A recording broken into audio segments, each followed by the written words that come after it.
तो नमस्कार साथियों, स्वागत है आपका एग्जाम में 360 में। तो आज का हमारा टॉपिक है फंडामेंटल ड्यूटीज़, जो कि आज का हमारा डे 12 है। तो आज हम मौलिक कर्तव्य के बारे में पूरा विस्तृत से थ्योरी पढ़ेंगे, उसके बाद उसके क्वेश्चंस लगाएंगे। ठीक है, तो देर ना करते हुए हम क्लास को आरंभ करते हैं। ठीक है, तो मौलिक कर्तव्य टॉपिक है मौलिक कर्तव्य। ये भाग 4A में है। किसमें है? भाग 4A। देखो, भाग आपको एक बार रिवीजन मार देते हैं। भाग 1 में क्या है? संघ एवं उसके राज्य थे। 2 में क्या है? नागरिकता। 3 में क्या है? Fundamental right. 4 में क्या है? DPSP। 4A में क्या है? मौलिक कर्तव्य।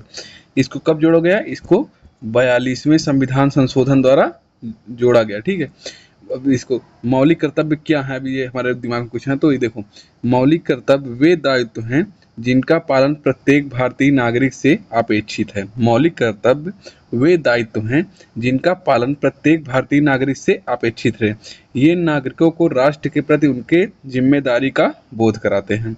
जो मौलिक कर्तव्य है ये मतलब नागरिकों के कर्तव्य है, जिसको राष्ट्र के प्रति उनको उनके क्या कर्तव्य है, क्या जिम्मेदारियां हैं, उसके लिए ये मौलिक कर्तव्य बनाया गया है। ये कौन से भाग में? भाग 4 में। आर्टिकल कौन सा है? 51A। कुल कितने कर्तव्य है वर्तमान में? तो वर्तमान में 11 कर्तव्य हैं। जब जब ये 42वें संविधान संशोधन जोड़ा गया था, तब इसमें कितने थे? इसमें 10 संविधान संशोधन थे। ठीक है, इसको 42वां संविधान संशोधन 1976 के द्वारा जोड़ा गया। पहले 10 मौलिक कर्तव्य जोड़े गए, बाद में 86वें संविधान संशोधन अधिनियम 2002 के द्वारा, बाद में 86वें संविधान संशोधन 2002 के दौरान 11वां मौलिक कर्तव्य जोड़ा गया। कब जोड़ा गया? 86वें संविधान संशोधन अधिनियम 2002 के द्वारा, जिसमें 6 से 14 वर्ष के बच्चों का शिक्षा दिलाना है। 11वें कर्तव्य में क्या है? 6 से 14 वर्ष के बच्चों को शिक्षा दिलाना। अगला है, भारतीय संविधान के मौलिक कर्तव्यों की प्रेरणा मुख्य रूप से यूएसएसआर या वर्तमान रूस से ली गई है। मौलिक कर्तव्य की प्रेरणा कहाँ से ली गई है? रूस से। कहाँ से ली गई है? रूस से या यूएसएसआर या सोवियत संघ से। अब मौलिक कर्तव्य के बारे में थोड़ा फैक्ट समझते हैं। मौलिक कर्तव्य की सिफारिश किस समिति ने की थी? मौलिक कर्तव्य की सिफारिश किस समिति ने की थी? सरदार स्वर्ण सिंह समिति ने। मौलिक कर्तव्य की सिफारिश किस समिति ने की थी? सरदार स्वर्ण सिंह समिति। स्वर्ण सिंह समिति ने कितने की सिफारिश की थी? तो स्वर्ण सिंह समिति ने 8 फंडामेंटल ड्यूटीज की सिफारिश की थी, जिसमें जोड़े कितने गए थे? 10 जोड़े गए थे।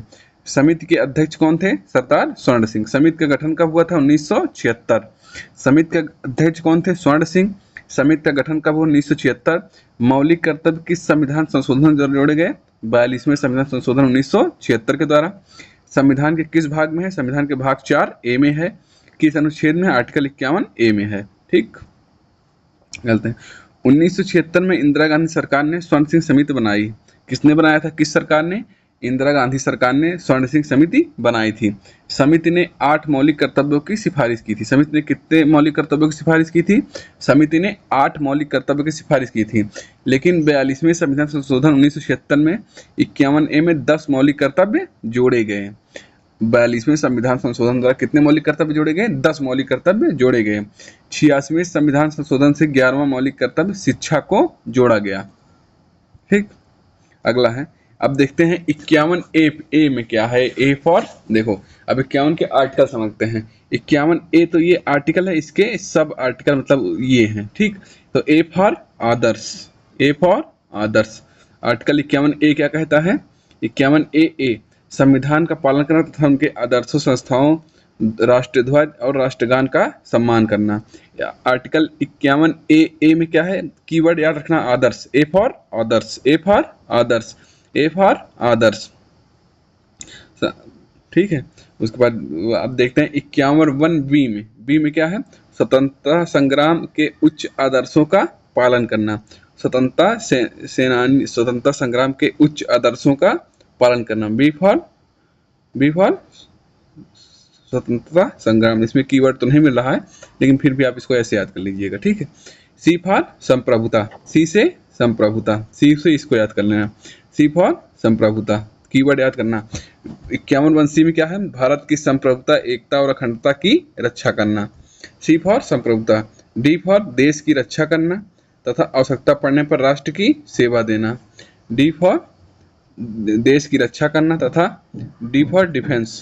डी फॉर डिफेंस, डिफेंस याद करना। ठीक है, डिफेंस से आप कीवर्ड इसको पकड़ सकते हैं। डी फॉर डिफेंस, डिफेंस मतलब रक्षा करना, देश की रक्षा तथा आवश्यकता पड़ने पर राष्ट्र की सेवा करना।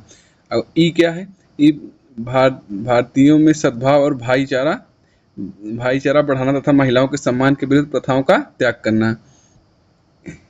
ई फॉर, ई मतलब पांच, पांच मतलब भाईचारा, पांचों जब उंगलियां बंद करो तो क्या हो जाता है? भाईचारा। इसको भाईचारे से याद कर लेना, ठीक है। ई मतलब पांच, पांच का मतलब भाईचारा, पांच जब मुट्ठी बंद करोगे तो ये भाईचारा बढ़ेगा, ठीक। 51 ई में क्या है? सभी भारतीयों को में सद्भाव और भाईचारा बढ़ाना तथा महिलाओं के सम्मान के विरुद्ध प्रथाओं का त्याग करना। एफ फॉर भारत की समृद्ध सांस्कृतिक विरासत का संरक्षण करना। एफ फॉर भारत की समृद्ध सांस्कृतिक विरासत का संरक्षण करना। या फिर भारत की संस्कृति विरासत का संरक्षण करना है। जी फॉर वन, झील, नदी, वन्य जीव, पर्यावरण की रक्षा करना तथा जीवों के प्रति दया दिखाना। वन, झील, नदी, वन्य जीव एवं पर्यावरण की रक्षा करना तथा जीवों के प्रति दया दिखाना। एच फॉर वैज्ञानिक दृष्टिकोण, मानववाद तथा सुधार की भावना विकसित करना। एच फॉर क्या है? वैज्ञानिक दृष्टिकोण, मानववाद तथा सुधार की भावना विकसित करना। आई फॉर क्या है? आई फॉर इनकम, इनकम मतलब सार्वजनिक संपत्ति। आई फॉर इनकम, सार्वजनिक संपत्ति की रक्षा करना तथा हिंसा से दूर रहना। सार्वजनिक संपत्ति, संपत्ति मतलब इनकम, इनकम की रक्षा, आई फॉर इनकम हो जाएगा। जे फॉर हर क्षेत्र में उत्कृष्टता प्राप्त करने का प्रयास करना। जे फॉर हर क्षेत्र में उत्कृष्टता प्रयास करने का प्रयास करना। के फॉर, के कब जोड़ा गया? के 86वें संविधान संशोधन द्वारा जोड़ा गया, जिन्हें 6 से 14 वर्ष के बच्चों को शिक्षा का अवसर उपलब्ध कराना तथा माता पिता अभिभावक के ये कर्तव्य होंगे। के को कब जोड़ा गया? 86वें संविधान संशोधन 1976 2002 के द्वारा। देखो, ये मौलिक कर्तव्य केवल भारतीय नागरिकों पर लागू होते हैं। मौलिक कर्तव्य किस पे लागू होते हैं? केवल भारतीय नागरिकों। न्यायालय में सीधे लागू नहीं होते। न्यायालय में मौलिक कर्तव्य सीधे लागू नहीं होते हैं। इन्हें लागू कराने के लिए संसद कानून बना सकती है। मौलिक कर्तव्य को लागू कराने के लिए संसद कानून बना सकती है। वर्तमान में 11 मौलिक कर्तव्य हैं, ये भाग 4A में है, ठीक। अब देखते हैं क्वेश्चंस, ठीक है। मौलिक कर्तव्यों की सिफारिश किस समिति ने की थी? मौलिक कर्तव्य की सिफारिश किस समिति ने की थी? किस समिति बताओ? सरदार स्वर्ण सिंह समिति। सरकारी समिति से संघ राज्य संबंध से। बलवंत राय मेहता किस समिति से संबंधित है? तो पंचायती राज से। स्वर्ण सिंह समिति का गठन किस वर्ष किया गया? स्वर्ण सिंह समिति का गठन किस वर्ष किया गया? 1975, 1976, 1970, 1978। तो कब किया गया? 1976। सरदार स्वर्ण सिंह समिति का गठन कब किया गया? 1976। स्वर्ण सिंह समिति का गठन किस सरकार ने किया था? किस सरकार ने किया था? स्वर्ण सिंह समिति का गठन किस सरकार ने किया था? तो मोरारजी सरकार ने, क्या इंदिरा सरकार ने, या राजीव सरकार ने, बीपी सिंह सरकार? किसने? तो इंदिरा गांधी सरकार ने। अगला क्वेश्चन है, मौलिक कर्तव्य संविधान के किस भाग में है? मौलिक कर्तव्य संविधान किस भाग में? भाग 4A में है। किसमें? भाग 4A में है।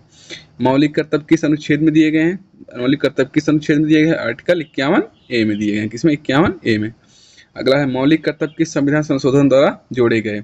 मौलिक कर्तव्य किस संविधान संशोधन द्वारा जोड़े गए? किस संविधान संशोधन द्वारा जोड़े गए? तो 42वें संविधान संशोधन द्वारा। अगला है, 42वां संविधान संशोधन किस वर्ष हुआ? 42वां संविधान संशोधन किस वर्ष हुआ? तो 1976 में।